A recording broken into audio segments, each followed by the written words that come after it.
दोस्तों जैसा कि हमने पिछले एपिसोड में देखा कि कैसे मिस जाओही ने युहाओ को अपने ऑफिस में उससे मिलने के लिए बुलाया होता है। फिर युहाओ काफी ज्यादा शौक होता है और आखिरकार उनके ऑफिस में पहुंच जाता है उनसे मिलने के लिए, जिस पर मिस जाओ युहाओ से पूछती हैं कि तुम्हारी बॉडी एंड तुम्हारी सोल रिंग क्या है। मैं चाहे तुम्हें जितना मर्जी स्कैन कर लूं, लेकिन मैं तुम्हारी सोल रिंग एंड तुम्हारी सोल बॉडी के बारे में नहीं जान पा रही। आखिर ऐसा क्यों? और अपनी टीचर की ऐसी बात सुन युहाओ उनको अपनी सोल रिंग दिखाना शुरू कर देता है। फिर दूसरी तरफ हमें वांगडोंग दिखाया जाता है और वो सोच रहा होता है कि युहाओ में आखिर खास है क्या, मिस जाओ ने उसे ऑफिस में अकेले क्यों बुलाया है। फिर हमें मिस जाओ को दिखाया जाता है जिसने युहाओ की सारी सोल टेक्निक्स देख ली होती है और सोल रिंग भी, और युहाओ को कहते हैं कि अब मैं समझी तुम तांगशंग के इतने अच्छे डिसाइबल और इतने स्ट्रॉन्ग वॉरियर क्यों हो। वहीं तांगयान ने एंड मिस्टर बीबी ने तुम्हारी सिफारिश क्यों की एडमिशन कराने के लिए। और इतना कह मिस जाओ युहाओ को सोल गाइडेंस डिपार्टमेंट लेकर आ जाती हैं।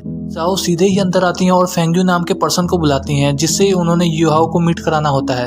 और मिस जाओ उस फेंग्यू से कहती हैं कि ये बच्चा तुम्हारे सोल गाइडेंस डिपार्टमेंट के लिए बहुत ही अच्छा रहेगा और बहुत ही कामकार रहेगा। फेंग्यू उस लड़के को देखता है और कहता है कि नहीं, ये हमारे डिपार्टमेंट के लिए अच्छा नहीं है क्योंकि इसकी soul power and body power काफी कमजोर है। इसकी वजह से वो इसे रिजेक्ट कर देता है और वो उसे रिजेक्ट कर वहां से जा ही रहा होता है कि तभी मिस जाओ युहाओ को ऑर्डर देते हुए कहते हैं कि तुम अपनी पावर इसे भी दिखाओ, जिसकी वजह से युहाओ भी अपनी पावर को एक्टिवेट करते हुए उसके ऊपर छोड़ देता है, जिसकी वजह से फेंग्यू को युहाओ की सारी पावर का अंदाजा लग जाता है और कहता है कि ये हमारे सोल डिपार्टमेंट के लिए काफी ज्यादा फायदेमंद रहेगा, क्योंकि युहाओ की पावर की वजह से फेंग्यू को सारी चीजें काफी ज्यादा स्लो मोशन में दिखाई दे रही होती हैं। और फेंग्यू ये सोचकर हैरान हो जाता है कि एक 10 साल के बच्चे के पास इतनी यूनिक स्किल कहाँ से आई। और फिर फेंग्यू अपने एक स्टूडेंट केटाओ नाम के लड़के को बुलाता है जो सीधे वहां पर आ जाता है और फेंग्यू केटाओ को कहता है कि तुम इस बच्चे को अपने साथ लेके जाओ एंड इसकी पावर को और अपनी पावर को कंबाइन करके अटैक्स करो और इसका रिजल्ट मुझे आकर बताना। और फिर हमें केटाओ एंड युहाओ दिखाए जाते हैं जो दोनों ही एक साथ ट्रेनिंग रूम में आ जाते हैं और केटाओ कहता है कि चलो शुरू करते हैं, और इसके साथ ही केटाओ अपने सोल गाइडेंस कैनन को निकाल लेता है। और यहीं पर हमें पता लगता है कि केटाओ के पास भी 1000 साल पुरानी सोल रिंग मौजूद है। और फिर केटाओ अपने टारगेट को पोजीशन में लेते ही उस पर शूट कर देता है, जिसकी वजह से केटाओ फर्स्ट लेवल तो काफी आसानी से पार कर जाता है और वहीं अब ये आ जाते हैं दूसरे लेवल में और ये दोनों ही एक साथ एक्सट्रीमलेशन वर्ल्ड में आ जाते हैं। यहाँ पर सभी की सभी चीजें मूव कर रही होती हैं और इस लेवल में इन्होंने 5 बर्ड्स को किल करना है जो उड़ रहे हैं और ये बर्ड्स काफी ज्यादा फास्ट हैं। और फिर केटाओ अपने टारगेट को पोजीशन में लेने की कोशिश करता है, लेकिन वो बर्ड्स काफी ज्यादा फास्ट होते हैं जिसकी वजह से वो उसके टारगेट में नहीं आ रहे होते। और ये देख युहाओ अपनी soul detection and soul sharing technique को ओपन कर लेता है। इस टेक्निक की मदद से केटाओ काफी आसानी से उन सभी बर्ड्स को स्लो मोशन में देख पा रहा था और अपने टारगेट को जूम एंड जूम आउट कर पा रहा था। और इसके साथ ही केटाओ पहले 4 टारगेट से तो काफी आसानी से नॉक कर देता है।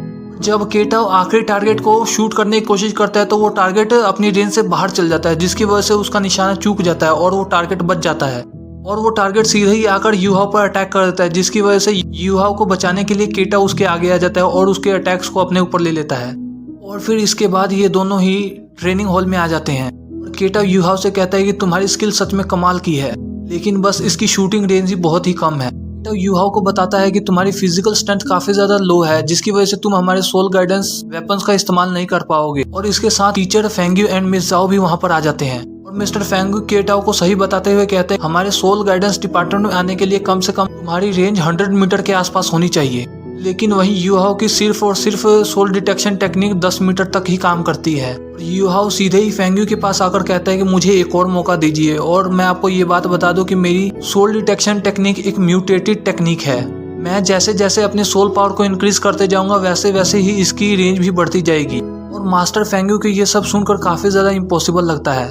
और फिर युहाओ मास्टर को बताते हुए कहता है कि ये बात बिल्कुल सच है, क्योंकि जैसे जैसे मेरी सोल पावर बढ़ती जा रही है वैसे ही मेरी सोल डिटेक्शन टेक्निक की रेंज भी 1 मीटर के हिसाब से बढ़ती ही जा रही है। और युहाओ की बात सुन मास्टर फेंग्यू काफी ज्यादा खुश होते हैं और उसे कहते हैं यदि तुम्हारी 100 मीटर तक सोल डिटेक्शन टेक्निक हो जाती है तो तुम मेरे पास जरूर आना, मैं तुम्हें अच्छे से soul guardians cannon and weapons चलाना सिखाऊंगा। और फिर master Fengyu Ketao and Yuhao को एक साथ भेज देते हैं और फिर दिखाया जाता है कि युहाओ केटाओ को शुक्रिया करता है और कहता है कि बड़े भाई आपने मेरी मदद की और मुझे बचाया, सच में आप कमाल के हैं। और केटाओ युहाओ को बताते हुए कहता है कि हमारा सोल गाइडेंस डिपार्टमेंट 3 वेपन्स पे काम कर रहा है, जिसमें से पहला है मैनुअली सोल गाइडेंस, दूसरा है रिमोट सोल गाइडेंस, तीसरा और आखिरी है कस्टमाइज गाइडेंस।